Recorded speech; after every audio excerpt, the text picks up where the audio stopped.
C'est le royaume des scams ici. Encore hier, j'étais avec un client qui a perdu 250 000 dollars dans un investissement foireux. Ouais, je peux te dire que t'as les poils hérissent quand tu fais le rendez-vous avec lui, t'es en face de cette personne, donc c'est pas Donc là, il est venu pour te... pour remettre sa stratégie à flot, quoi.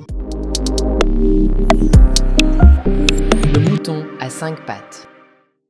Sarah accompagne depuis plus de 20 ans des expatriés, entrepreneurs et familles internationales dans la structuration de leur patrimoine, leur protection financière et leurs investissements. Basée à Dubaï, elle travaille au quotidien avec des profils qui vivent entre plusieurs juridictions, plusieurs monnaies, plusieurs systèmes fiscaux et qui pensent souvent être bien organisés, jusqu'au jour où un angle mort leur coûte cher. Ce que j'aime chez Sarah, c'est son approche très concrète. Pas de jargon inutile, pas de promesses miracles, juste une vraie lecture de risques, d'opportunités et surtout des erreurs que les expatriés font presque tous sans s'en rendre compte. Aujourd'hui, on va parler de ces fameux blind spots des expatriés, ceux qui peuvent mettre en danger votre avenir financier, mais aussi comment mieux se protéger et investir intelligemment quand on vit à l'étranger. Bonjour Sarah et bienvenue dans le mouton à 5 pattes. Bonjour Stéphanie, merci. Alors, Ça va? avec grand plaisir. Sois la bienvenue dans ces magnifiques locaux. Sarah, aujourd'hui, on va parler d'un sujet que les gens adorent, mais en même temps n'aiment pas du tout. Tu vois, moi, je fais partie des gens qui n'aiment pas du tout ce genre de sujet. Donc, je suis ravie de t'avoir ici pour parler investissement et également tous les blind spots des expatriés à l'étranger de manière générale et aussi à Dubaï. Mais avant tout, Sarah, moi, ce que je voudrais savoir, c'est un petit peu ton parcours et ton histoire. Très bien. Alors, je suis née et j'ai grandi à Genève. J'ai commencé à travailler dans une banque privée à la recherche, donc en étant analyste action. J'ai changé de travail après pour travailler pour un fonds d'investissement. Ce travail m'a envoyée à Singapour. C'était ma première expatriation qui était censée durer que quelques mois, mais j'y suis restée 6 ans. Ok, donc là, on est en quelle année quand tu arrives En 2011, j'arrive à Singapour. En 2011, j'ai trouvé mon autre travail à Singapour dans une société locale Ok. où je suis restée là 6 ans. Ensuite, grâce à mon mari, nous avons déménagé en Malaisie, à Kuala Lumpur. On ne pensait pas rester très longtemps, mais finalement, on a aussi fait 6 ans là-bas. Et à cause du Covid, on a décidé de prendre un peu d'air, s'échapper de l'Asie, venir à Dubaï. Ça devait être aussi juste pour 6 mois. Et finalement, maintenant, c'est la 5e année. All right.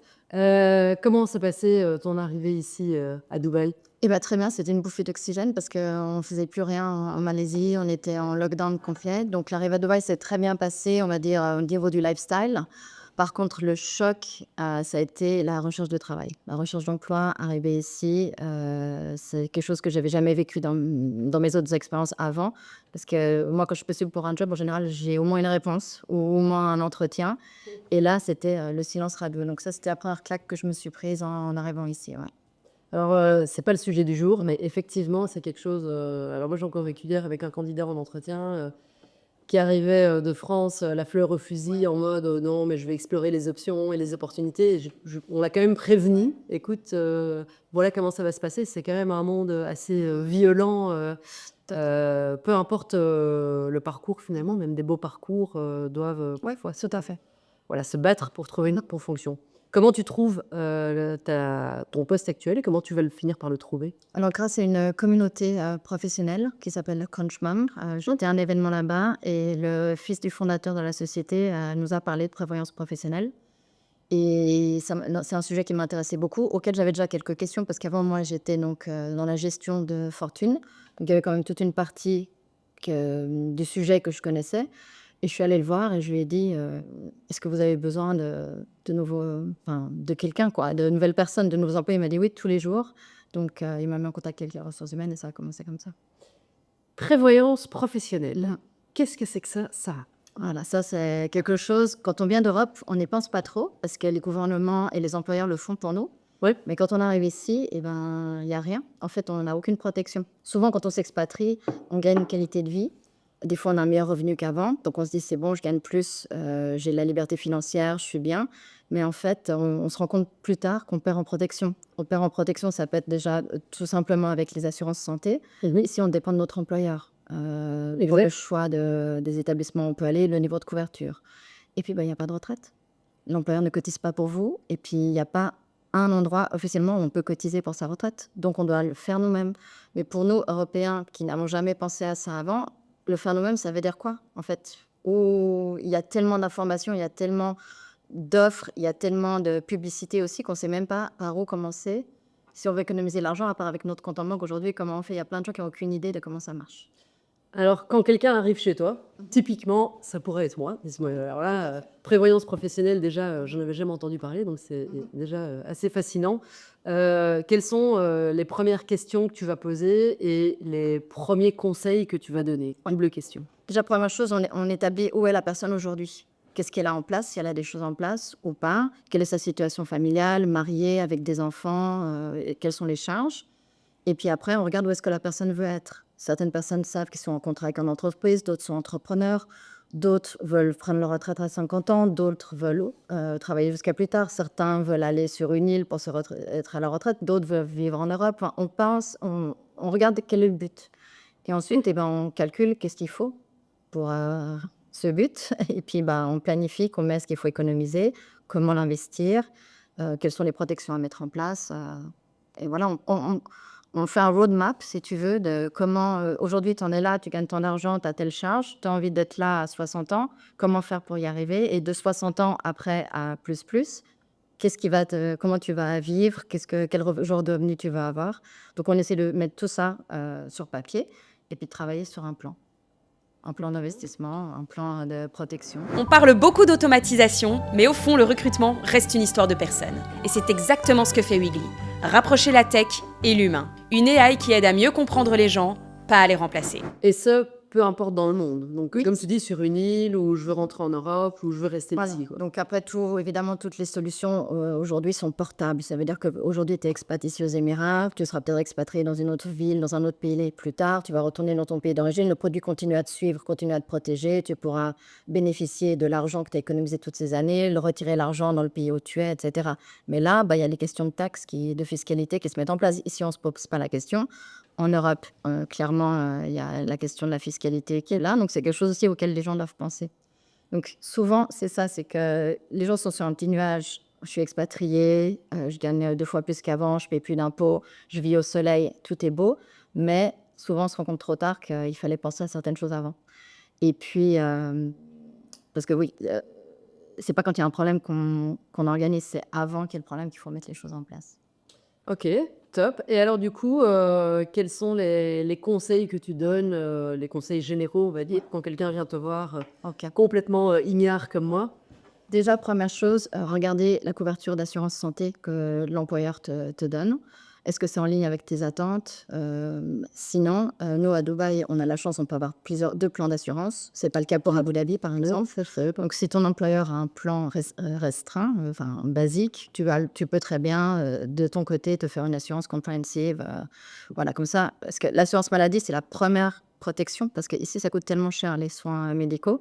Si par hasard, tu dois sortir ça de ta poche, ça peut utiliser pas mal de tes économies. Donc ça, c'est la première chose. Il y a ensuite des produits d'assurance critical illness qui permettent de compenser la perte de salaire si tu ne vas pas au travail pendant un certain temps. Parce qu'ici, pareil, la différence avec l'Europe, où peut-être tu vas recevoir ton salaire pendant 2 ans si tu as une maladie grave. Ici, si au bout de 2 semaines, si tu ne vas pas au travail, l'employeur... Enfin, il y a des employeurs généreux, mais il y a des employeurs qui vont arrêter de te payer. Donc, qu'est-ce qui se passe si tu n'as plus de salaire du jour au lendemain et que tu es malade? Tu dois faire face à des frais médicaux qui dépassent aussi ta couverture santé. Donc, voilà, il y a des produits pour ça. Parce que la santé, c'est vraiment le premier angle qu'il faut protéger et être sûr que ça ne va pas te coûter de l'argent, utiliser tes économies. Bon, deuxième chose à mettre en place, dès qu'on a une famille, c'est une assurance vie. Comme ça protège la famille pour la suite, quoi. Ça, c'est quelque chose aussi que les expats pensent peu, où ils disent « je suis là pour 2 ans, on verra ça plus tard ». Mais en fait, ces 2 ans, comme moi, ça fait 15 ans, ça fait 2 ans, tu vois. Donc, il ne faut pas... je sais que c'est très difficile de se projeter quand tout est temporaire. Ouais. Mais en fait, il faut voir un peu plus haut et penser à ce qui se passe si on n'est plus là demain, comment notre famille va continuer à avancer, quoi. Donc ça. Et ensuite, il faut commencer à économiser avec ton compte en banque. Ici, on a de la chance, on bénéficie de taux d'intérêt plus ou moins élevés par rapport au reste du monde sur les saving accounts. Et donc, ça vaut déjà la peine de commencer à faire tes économies sur ton saving account. Avec toutes les banques en ligne, tu touches facilement entre 4%. Maintenant, on est plus à 4%. Avant, les intérêts étaient plus élevés, on touchait presque 5 à 6%. Donc, ça vaut la peine de commencer à faire ton emergency fund, comme on dit. Tu commences tes premières économies là, au moins tu touches 4%, au lieu de toucher même pas 1% sur ton compte courant. Première chose à faire. Et puis ensuite, il faut commencer à investir cet argent. Parce que l'argent qui reste, si tu fais rien, avec l'inflation, au final, tu vas perdre de l'argent. Si tu me dis, aujourd'hui, j'ai 50 000 dirhams, c'est bon. En fait, chaque jour, tu vas perdre parce que le coût de la vie augmente. Donc, il faut faire travailler cet argent. Sache que si tu investis et tu fais 7% par année, tous les 7 ans ou 8 ans, tu doubles ta fortune. Quand tu as 50 000 aujourd'hui, tu fais 7% par an. Dans 7 ans, tu as 100 000. Ces 100 000 deviendront 200 000, etc. Donc ça, c'est quelque chose à avoir en tête. Et puis, il faut tirer avantage de ça. Donc, pour investir, évidemment, tu n'es pas tout seul. Je t'accompagne. On regarde ton profil de risque, ton horizon temps pour investir. Et on travaille sur un plan qui est en ligne avec ce que tu peux mettre tous les mois de côté et les attentes futures. Et quelque chose que j'entends beaucoup chez les expats, je ne sais pas si c'est quelque chose que toi tu entends aussi, c'est qu'ils ont peur de la circulation de l'argent, quoi. C'est-à-dire que par exemple, typiquement, si je prends les Émirats, j'ai entendu tout et son contraire. Il y en a qui ont dit que c'était très très difficile de ressortir l'argent après des Émirats. Il y en a qui ont dit que c'était très facile. Il y en a qui disent que ça ne servait vraiment à rien d'aller mettre son argent ici, qu'il vaut mieux le mettre dans d'autres pays. Toi, quel est un petit peu ton point de vue et les conseils que tu donnes à ce niveau-là? Les choses ont changé, ça s'améliore, mais en effet, on n'est pas non plus dans une place financière hyper transparente. Donc, en tout cas, moi, avec les solutions que je propose, l'argent, il est pas offshore, en tout cas, il n'est pas déposé dans une banque ici. Il est soit à l'île de Man ou dans d'autres juridictions. Ce qui fait que s'il y a des prises de décision ici qui impacteraient la circulation de l'argent, tes économies qui se font avec ces solutions-là n'est pas impactée, en fait. Il ne faut jamais mettre tous ses œufs dans le même panier. C'est sûr que quand on est en Europe, on ne pense pas à ça. On habite souvent dans notre pays, là où on est né, où on va travailler et passer toute notre vie. Ici, c'est différent. Je dirais, il ne faut pas mettre tous ses œufs dans le même panier, mais la situation s'est améliorée. Le système financier et bancaire s'est bien amélioré ici. Et donc, tu as parlé de 3 piliers, donc la santé, l'assurance vie, et puis ensuite investissement. Voilà. Quel est, d'après toi, le pilier qui est le plus souvent négligé par les expats? Pour faire des économies, souvent, la santé. Parce que les gens disent je ne vais pas payer tant, parce que les assurances maladie coûtent cher ici aussi, du fait que le système médical est cher. Donc les gens disent je suis en bonne santé, je vais bien, mais maintenant ça fait plus de 3 ans que je fais ce métier. J'ai tout vu dans les cas de claims, si tu veux, des gens qui étaient en très bonne santé et tout d'un coup ils ont un diagnostic catastrophique. Je ne veux pas faire ma dramatique, ou je sais pas, mais tout peut arriver. Donc la première chose que les gens font, c'est qu'ils s'en fichent de leur assurance maladie. Et ça, c'est un puits après sans fin si tu dois payer toi-même tes factures médicales, quoi. Donc première chose. Ensuite, très peu de gens ont des assurances vie. Parce qu'ils se disent non mais c'est bon, ma famille aidera. Puis une fois, j'étais en rendez-vous avec un couple et je lui ai dit mais on est en 2025, on est en 2025. Tu penses vraiment que ta femme doit dépendre, et ta femme et tes enfants doivent dépendre du bon vouloir de ta famille? Bien sûr que les belles familles aident, mais est-ce que ta femme elle est indépendante, elle voudra prendre ses décisions, pas forcément faire comme ta belle famille veut. C'est quand même un cadeau que tu fais à ta femme et tes enfants si t'arrive quelque chose. Je trouvais que oui, ma famille l'aidera. C'est pas l'aider, c'est toi qui dois mettre en place les choses pour que ta femme et tes enfants puissent continuer à faire comme ils font aujourd'hui, en fait. Et c'est aussi plutôt une plus grande certitude. Parce que te dire que la famille va aider, c'est un concept, oui, elle va aider, mais à quelle hauteur, comment Puis à quel prix aussi, parce que après tu dois être redevable, ou tu vois, ça tu perds ton indépendance. Après, en termes d'investissement, les gens sont assez open à l'idée d'investir. Plein de gens essayent de faire des choses de leur côté. Il y a plein de comptes en ligne, même sur Instagram, on voit souvent des pubs, etc. Donc je dirais que pour les investissements, les gens font des choses, mais je pense qu'ils le font pas très bien ou sans stratégie. En fait, ils vont se dire ah ouais, là je peux faire 18% en investissant dans les properties. Ah là, je vais faire avec des cryptos. Une question que j'ai tout le temps, c'est comment je peux investir en crypto, alors que les gens n'ont jamais investi leur argent. Donc ça aussi, je me dis, ça c'est, Les cryptos, c'est la classe d'actifs la plus risquée, donc la plus volatile. Oui, tu peux faire beaucoup de performances, mais tu peux aussi perdre beaucoup. C'est peut-être pas la première chose là où il faut mettre ton argent quand tu n'as jamais commencé à investir. Donc les gens... C'est de la crypto ou pas? Moi, non, personnellement, j'ai pas de recommandation sur le crypto. J'ai raté ce wagon. Et puis, chez nous, là au-dessus, on a des extraits de la firma. Mais c'est pas... Mais on voit beaucoup qui arrivent et qui disparaissent aussi. Hein, donc, Non, c'est ça. très volatile. Très bien si tu t'y connais. Aussi, tu as les épaules pour supporter ce risque. Pourquoi pas mettre 5% de ton portefeuille en crypto pour commencer, si tu n'y connais rien. Ouais. Pour les gens qui s'y connaissent, ils peuvent mettre plus, mais sinon, limiter les...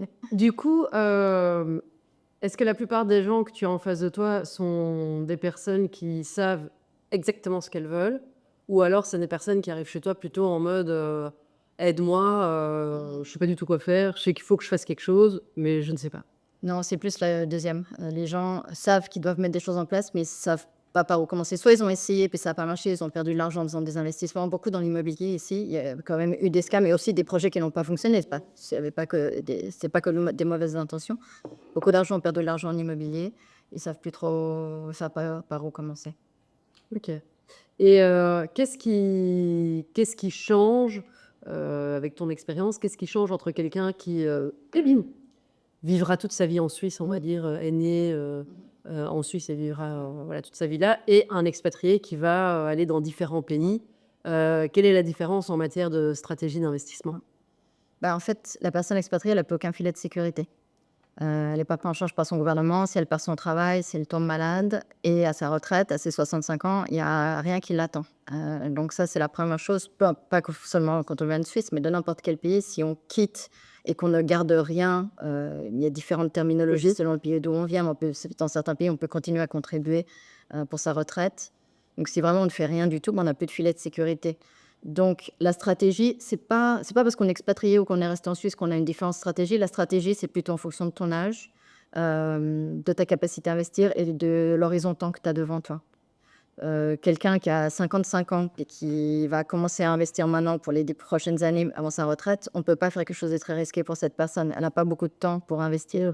Quelqu'un qui vient vers moi, qui a 30 ans, qui n'a pas encore d'enfant et qui sait qu'il doit commencer à investir, on peut faire quelque chose de beaucoup plus agressif parce qu'on a vraiment 40 ans au moins avant que la personne prenne sa retraite et la personne n'a pas beaucoup de charges, donc elle a une bonne capacité à investir, à économiser et à investir. Donc c'est pas tant si tu es resté chez toi ou si tu es parti, c'est plus en fonction de ton âge, l'horizon temps que tu as devant toi. Et comment éviter le piège du je gagne bien ma vie aujourd'hui, donc tout ira bien demain? Ouais. Ça, tu mets le point exactement, c'est ça. Quand on est expatrié, on pense que c'est bon, maintenant je gagne bien ma vie, je ne paie plus d'impôts. That's it. En fait, c'est là qu'il faut commencer à avoir un plan. Bien gagner sa vie, ça ne veut pas dire que tu as une liberté financière. Si tu veux une liberté financière, il faut se structurer, il faut savoir maintenant combien d'argent tu mets de côté et combien tu pourras retirer chaque année à partir de tes 60 ans, 65 ans, comme ça. Donc, tu dois structurer quelque chose. Parce qu'aujourd'hui, tu as un bon travail, mais bon, on le sait tous. Avant, oui, peut-être pendant 20 ans, tu avais le même job. C'est plus le cas aujourd'hui.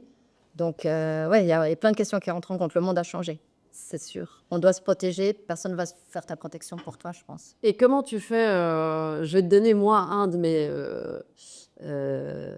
mes billets, pas inconscients, ils sont complètement conscients, mais typiquement, moi, je considère un peu la finance au UAE un peu comme l'immobilier, quoi. Tout me paraît risqué, tout me paraît volatile, tout me paraît...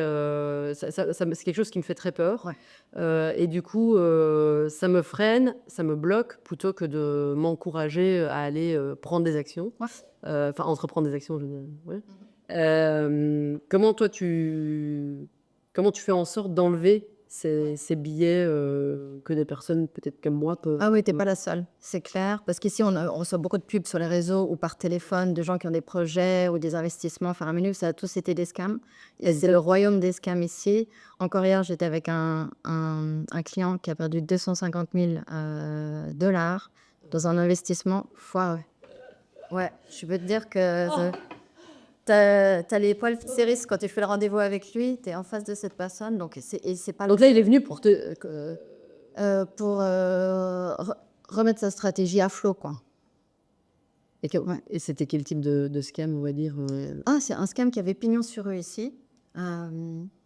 je veux pas dire, Non, mais c'est il a investi dans un oui, projet. que des gens comme moi, des advisors, vendaient, genre: «Je t'appelle Stéphanie, salut, j'ai un super projet pour toi, tu vas pouvoir te faire», je sais pas combien ils promettaient, je crois 18%. Donc voilà, mets ton argent là.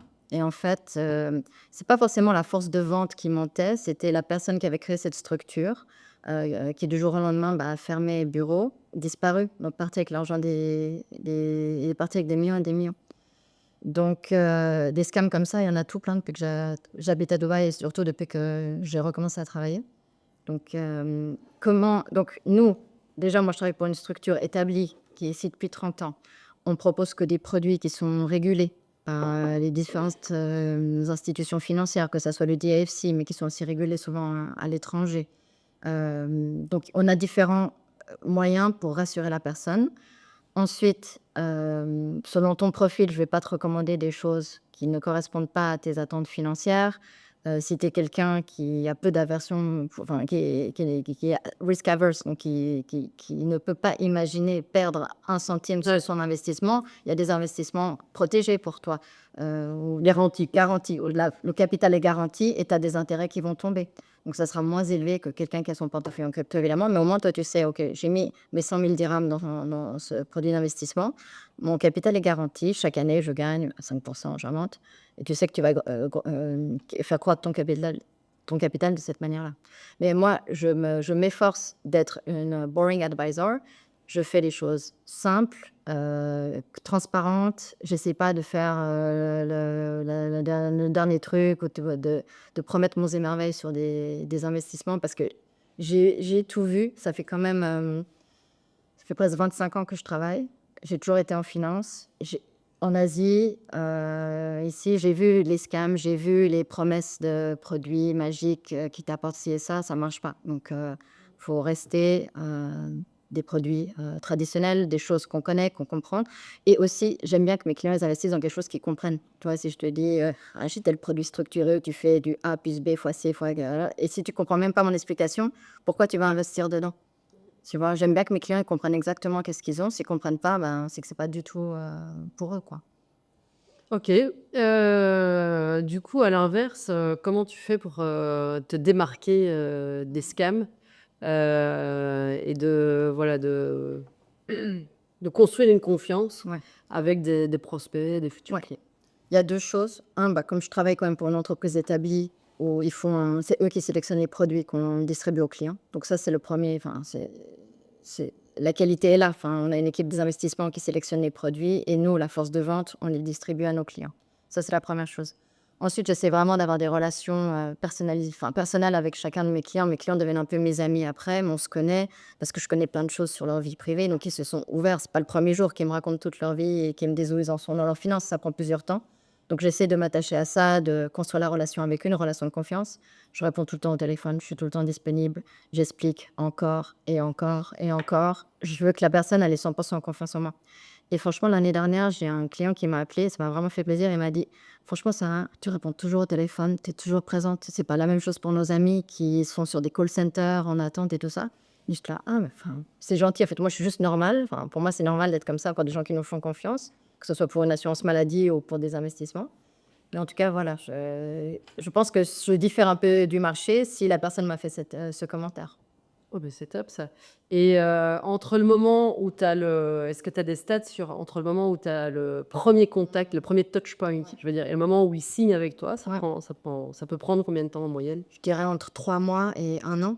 Ah oui, oui, donc on est sur des cycles de vente longs, Oui. c'est-à-dire? Ouais, ça m'est jamais arrivé, de voir quelqu'un puis que la personne signe le jour même. Que la personne est contente, va y réfléchir, qu'on avance, oui, mais non, ça prend du temps. Parce que, une assurance maladie, bon, c'est quelque chose, tu as besoin, tu prends, le prix te correspond, le produit, voilà, tu prends, tu achètes, ça, c'est autre chose. Mais quand tu fais une assurance vie ou que tu vas ouvrir un plan, d'investissement, c'est quand même une décision importante que tu vas pas faire plein de fois dans ta vie. Tu vas le faire, une fois et peut-être 2, 3 fois pour les investissements. Donc c'est important de savoir avec qui tu ouvres ton compte, avec qui tu établis ta stratégie, à qui tu te dévoiles aussi, enfin à qui tu racontes tout. Tout est confidentiel. J'espère que les gens ont confiance en moi quand ils me parlent, mais c'est pas facile. Tu parles des fois, des hommes me parlent et ils me disent: «Ma femme, elle sait pas tout ça». Tu vois? Donc Je suis sûre que, ouais, je suis sûre que ça serait mon cas aussi. Moi, j'ai pas envie d'être au courant, moi. Donc, je pense que je serais tout à fait au courant, moi. Ok, est-ce que tu vois des différences de comportement financier entre, comme tu disais juste avant, le célibataire de 30 ans, la mère de famille, l'entrepreneur, l'employé? Est-ce que tu remarques quand même des patterns, des comportements financiers différents entre les Oui, différentes personnalités? il y a des gens qui sont plus agressifs du fait qu'ils ont la possibilité de l'être. Ben, nous, tu es dans la même situation que moi, tu as une famille, on a beaucoup de charges, on ne peut pas non plus, déjà notre capacité à économiser tous les mois, bah, est réduite en ce moment. Les charges sont au maximum. Un enfant, ça coûte une maison, apparemment. Voilà, Donc, nous avons déjà plusieurs maisons, on investit plusieurs maisons, voilà. Et Et donc voilà, donc c'est plus, voilà, c'est nous, on n'est pas dans un type où on peut prendre des risques et on a vraiment besoin de l'argent dans 10 ans, dans 15 ans, dans 20 ans, quand ils vont continuer les études après l'UE. ça aussi. Voilà, donc voilà. Après, les jeunes, ils sont tout à fait, enfin les jeunes, ceux qui ont la trentaine, ils sont ouverts des fois. Bon, le problème, c'est que les salaires sont des fois plus bas ici. Donc peut-être la capacité, des fois, n'est pas au maximum pour eux, mais voilà. En tout cas, à 30 ans, ils sont ouverts d'esprit et sont OK pour prendre plus de risques, d'être investis dans des portefeuilles agressifs. Et est-ce que ça arrive qu'il y ait des transferts? Genre, Un candidat nous a dit récemment, c'est la première fois qu'une AI m'a compris. Et honnêtement, c'est ce qu'on aime entendre. Parce que Weegly ne se limite pas à des mots-clés, elle comprend les parcours, les ambitions, les vraies histoires derrière un CV. un client qui est pas content avec son investisseur actuel, on va dire comment on dit? Ouais, son advisor. Son advisor actuel Conseiller, ouais. et qui arrive chez toi et qui dit: «C'est bon, maintenant j'en ai marre, je transfère tout». Est-ce que c'est des choses, enfin, est-ce qu'on transfère facilement de l'argent comme ça? Oui, je dirais peut-être 15% de mon portefeuille. C'est des gens qui ont été déçus, scammés, abandonnés par quelqu'un et qui viennent en disant: «Bon, on en a marre». C'est facile de changer parce qu'en fait, il suffit de donner l'autorité. C'est-à-dire que la personne a déjà son argent ouvert sur une plateforme. Donc, c'est simplement, il y a un document à signer, je prends l'autorité et maintenant, c'est moi qui m'occupe de ce compte, par exemple. Pour les assurances, bah, tu dois attendre d'arriver à l'échéance pour changer avec un autre broker, par exemple. Mais oui, oui, je pense que 15% de mes clients aujourd'hui, c'est des gens qui ont été déçus. OK. Le pire conseil financier que tu n'as jamais entendu de ta vie, pour un expat? Ah, bonne question. J'ai pas que j'ai entendu, mais en fait, il y a des gens qui ont des comptes dormants partout dans tous les pays où ils ont vécu, tu vois? Puis ils osent pas le fermer parce qu'au cas où j'ai encore besoin. Mais en fait, ce compte, il y a des charges, tu perds peut-être en taux de change, enfin, donc ça, voilà, ça serait la pire chose, de garder tous tes comptes ouverts un peu à droite, à gauche. Oui. Voilà. Un conseil, j'ai pas en tête, mais ça, je pense que c'est une des pires choses qu'on peut faire, de garder des comptes ouverts dans tous les pays où on a travaillé, ça sert à rien.